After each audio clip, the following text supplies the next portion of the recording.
إن تنصروا الله ينصركم ويثبت أقدامكم.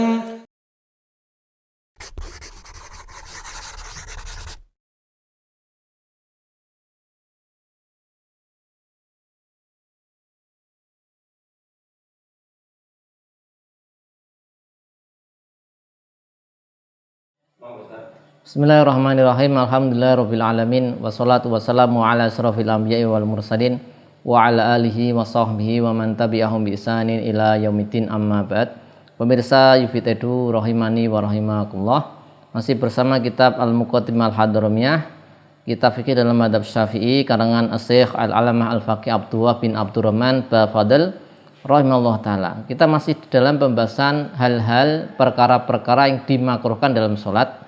Sudah kita sebutkan di awal bahasanya ketika kita memahami kemakruhan dalam sholat, maka kita berupaya untuk meninggalkannya dalam rangka mendapat ridho Allah dan dalam rangka untuk melaksanakan perintah Allah, sehingga diharapkan kita bisa mendapatkan pahala atas perbuatan tersebut.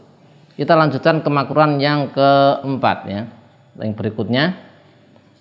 Musannif rahimahullah mengatakan wa wad'u yadihi ala famihi bila hajatin, meletakkan tangannya di atas mulutnya tanpa ada kebutuhan. Ini makruh.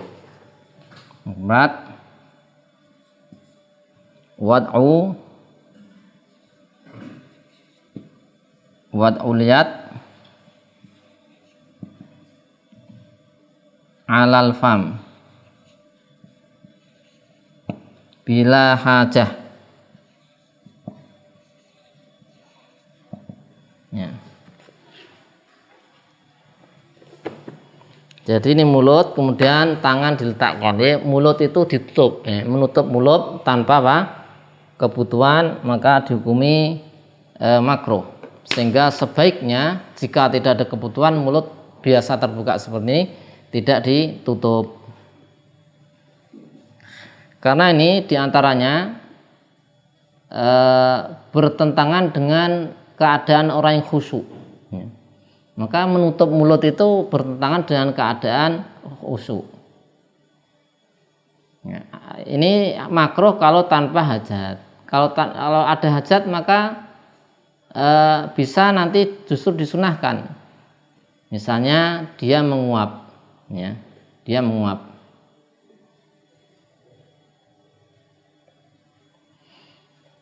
Nah, ini kalau menguap justru malah disunahkan menutup, ya. Jadi kita misalnya ketika sholat menguap, maka ketika sholat menguap itu kita tidak biarkan mulut terbuka, tapi kita tutup. Disunahkan justru malah tutup. Asalnya menutup mulut makruh di dalam sholat. Pakai apapun itu makruh di dalam sholat, ya. Tapi ketika menguap justru disunahkan untuk ditutup, ya. Disunahkan untuk ditutup, ya. Terus dengan tangan apa kita menutupnya kalau menguap, ya? Yaitu kata Romli di sini sebutkan dengan tangan kiri, ya, dengan tangan kiri. Kata Ibnu Hajar bebas, boleh tangan kanan, boleh tangan kiri, ya. Dan kesunahan itu bisa tercapai baik itu dengan telapak tangan bagian dalam atau telapak tangan bagian luar atau punggung. Jadi, ya, ini kalau menguap disunahkan menutup, ya. Ya. Ini menguap disunahkan menutup. Nah, ini kita tambahkan aja tentang menguap, ya. Bila hajah, ya.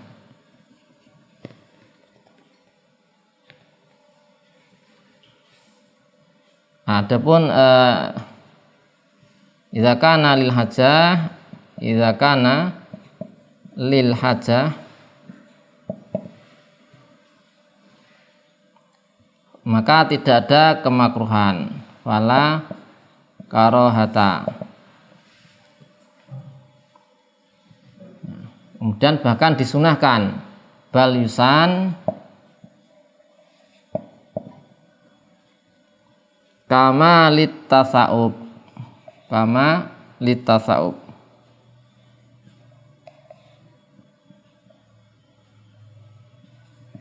bahkan disunahkan kalau menguap. Nah, tasawuf ini nanti dengan tangan apa? Dengan al-yusra menurut Romli. Kalau menurut Ibnu Hajar ya mutakhayyirun, dia bebas memilih. Mutakhayyirun. Ini Romli. Kata Imam Romli, memrok pakai tangan kiri. Kalau menguap ditutup pakai tangan kiri. Kata Ibnu Hajar, boleh kanan boleh kiri. Nah, kemudian sunnah bisa tercapai baik itu dengan bagian dalam telapak tangan ataupun bagian punggung. Jadi bisa seperti ini, bisa seperti ini. Nah, bisa kedua-duanya. Tapi yang jelas disunahkan untuk menutup.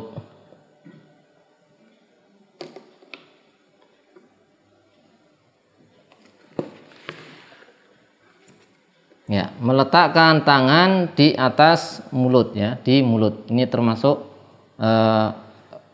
kemakruhan.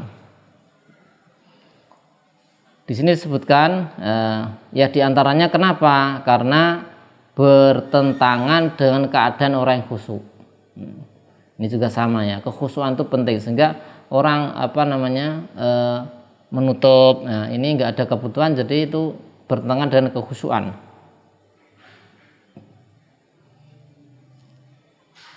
Ya, ini dari riwayat dikeluarkan Ibnu Hibban, hadis Abu Hurairah radhiyallahu anhu, anna Rasulullah sallallahu alaihi wasallam naha anis sadli fi shalah wa an yughtiya ar-rajulu fahu. Nabi sallallahu alaihi wasallam melarang sadel di dalam salat. Sadel adalah bajunya menyeliputi tubuhnya sampai pun tangannya, ya. Sampai pun tangannya. Jadi tangannya dimasukkan pula ke dalam kain tersebut. Ini sadel itu di sini dilarang. Kemudian Nabi SAW melarang seorang yang menutup mulutnya. Nah, kalau ada hajat maka tidak makruh. Contohnya ini kita lihat tadi menguap. Nah, ada hajat maka enggak makruh menutup mulut.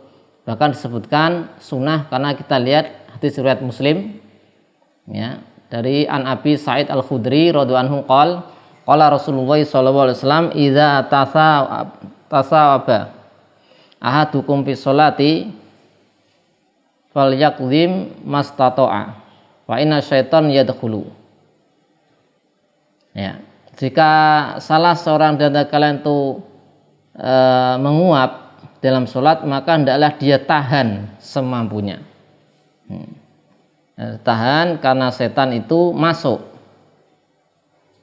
Ya, karena setan itu masuk. Jadi ketika menguap itu disunahkan untuk menahan. Jadi misalnya tadi ditahan atau dengan menutup mulutnya. Syekh Mustafa di Al-Bugha mengatakan wa yukrahu at-tasawub fi ghairi shalah. Ya, yaitu makruh juga tasawub menguap di selain salat. Nanti surat Bukhari dan Muslim dari Abu Hurairah radhiyallahu anhu anin Nabi sallallahu alaihi wasallam qala at-tasawubu minasyaiton. Ya, tasawub itu dari setan. Fa idza tasa'aba ahadukum, jika salah seorang di antara kalian yaitu menguap, fal yaruddahu mastato'a, maka hendaklah dia tahan, ya, tahan semampunya. Fa inna ahadakum idza qol, karena salah seorang di antara kalian jika mengucapkan atau mengeluarkan suara ha karena menguap gitu, maka dhahika syaitan tertawa, ya. Sehingga jangan kemudian ketika tasawuf menguap itu malah dikencang-kencangkan, dibuka lebar-lebar, kemudian disuarakan dengan lebar. Ini membuat setan senang, ya, dan setan bisa masuk. Di satu riwayat sebutkan innallaha yuhibbu al-atas, kalau Allah Subhanahu wa taala mencintai bersin, wa yurahu at-tasaub, dan tidak menyukai tasaub, yaitu menguap. Fa idza atisatu atasa fa hamidallah, ya. Jika salah seorang itu bersin, maka hendaklah dia memuji Allah.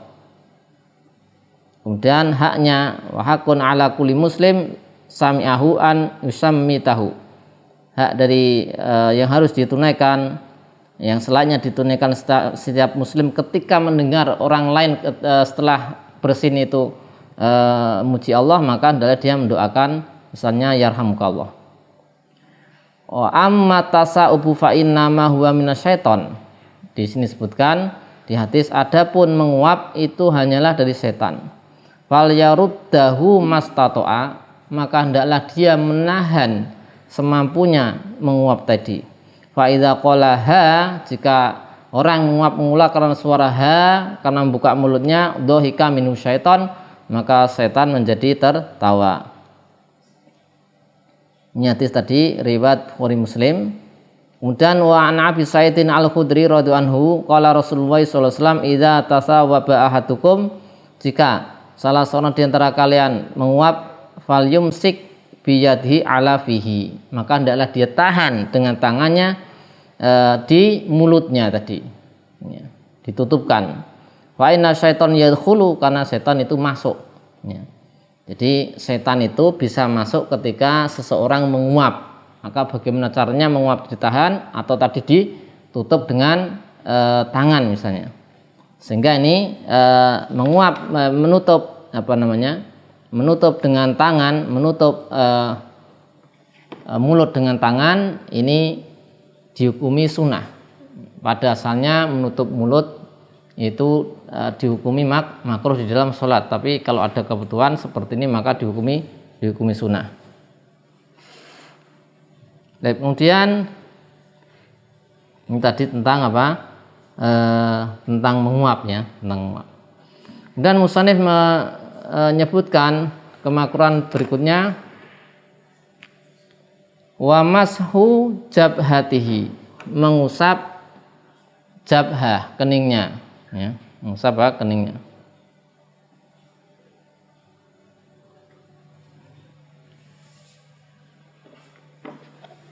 Mashul jabhah.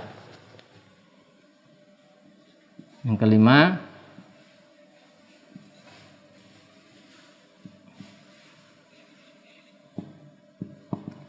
jabhah, dan ini qabla salam, ya, disebutkan qabla salam, ya, di surah Al-Karim disebutkan amma ba'dahu fayusanu, adapun kalau setelah salam dikatakan sunnah. Jadi ini mengusap kening dari misalnya gubar, sebenarnya di redaksi yang matan yang lain, di redaksi lain masku gubar jabah, jadi ada gubar, ini ada debu atau apa, kemudian diusap, ya. Alasannya apa? Kenapa makruh? Di Al-Hadiyah Al-Mardiyah disebutkan li'anna fi dzalika izalatu asaril ibadah anhu, karena ini menghilangkan bekas ibadah, sehingga mengurangi atau bertentangan dengan tawadhu dan khusyuk, ya. Jadi ketika orang sholat, ya, kita akan sujud, kadang-kadang kening kita ini jabah ini nempel pada tempat sujud yang ada debu-debunya, ada pasir-pasirnya gitu, ya. Nah kemudian kita merasa ini dia hilangkan saja sebelum selesai sholat. Nah ini perbuatan kita mengusap, menghilangkan tadi, ini dikatakan makruh karena itu asar ibadah. Kenapa kening kita terkena debu atau pasir tadi? Ya karena ibadah, itu bekas dampak dari ibadah, dan seorang itu tidak dianjurkan menghilangkan bekas ibadah, ya. Karena ini menafikan ketawaduan. Namanya orang ibadah, sholat ini adalah penuh ketundukan, ya, kerendahan di depan Allah Subhanahu wa taala. Dia ya wajar saja kemudian ada bekas-bekas seperti itu, tidak perlu dia hilangkan, dan juga bertentangan dengan kekhusyuan. Jadi tidak usah fokus di itu sudah dibiarkan alami, kemudian fokus untuk sholat. Karena kalau ngurusi tadi seperti ini, sujud nanti seperti ini lagi, ya tentunya ini akan hati itu malah sibuk dengan memikirkan atau tergantung memikirkan apa, kening kita yang kotor dengan debu. Nah ini namanya bertentangan dengan khusyuan, yaitu bertentangan dengan khusyuan. Nah ini alasannya ya, kita tulis alasannya yunafi, karena ini alasannya yunafi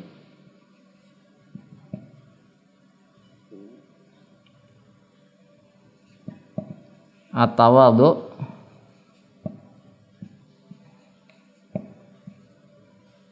wal khusyuk. Ya, bertentangan dengan ketawaduan dan kekhusyuan. Kemudian yang berikutnya wataswiyatu al-hasa fi mahali sujudihi. Ya. Kita tuliskan ini berarti kalau kita kasih nomor yang ke-6. Taswiyatu al-hasa fi mahali sujudihi.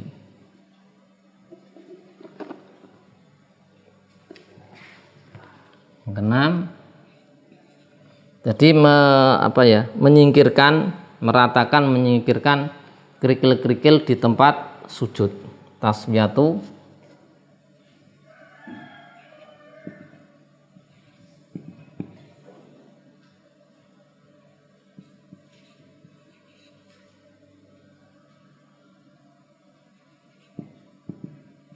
fi mahali sujudihi, di tempat sujudnya. Ini alasannya juga sama di Busra al-Karim, yunafi al-khusyuk, ya, bertentangan dengan khusyuk. Ya, meratakan tempat sujud, yaitu haso kerikil, dan di al-Madhari disebutkan semisal itu taswiyah turab dan yang semisalnya. Ya. Jadi di sini ada hadis buat Bukhari Muslim disebutkan Nabi SAW itu berkata berkenaan dengan seorang yang meratakan tanah tadi ketika dia sujud. Di riwayat Muslim disebutkan Nabi SAW menyebutkan itu al-masah fil masjid, yakni al-hasa, menyingkirkan tadi. Beliau mengatakan idza kunta labuda fa'ilan fawahidan, jika fawahidatan, jika memang harus melakukan maka wahidan satu kali. Nah ini menafikan kekhusyuan. An-Nawawi rahimahullah mengatakan di syarah Sahih Muslim, ittafaqa ala ulama bersepakat ala karahati al-masah li'annahu yunafi at-tawadhu. Karena ulama sepakat ini makruh. Karena menafikan ketawaduan dan itu yusgilu al-musolli, menyibukkan orang sholat. Syekh Mustadib al-Buqa mengatakan yuqasu alaihi kullu amalin fi hadzal makna yakum bi al-musolli fi sholati. Dikiaskan perbuatan-perbuatan lain yang menyibukkan dan bertentangan dengan ketawaduan. Jadi ini tempat sujud ya. Taswiyatul fi makan ya. Tempat sujud ini, jadi ketika ini tempat sujud kemudian diginikan. Nah, ini nanti menafikan kekhusyuan. Ini termasuk kemakruhan yang ke-6. Baik, demikian beberapa kemakruhan di dalam sholat. Insyaallah kemakruhan yang lain akan kita bahas di pertemuan berikutnya. Wassallallahu ala sayyidina Muhammadin wa ala alihi washabbihi wasallam. Alhamdulillahirabbil alamin.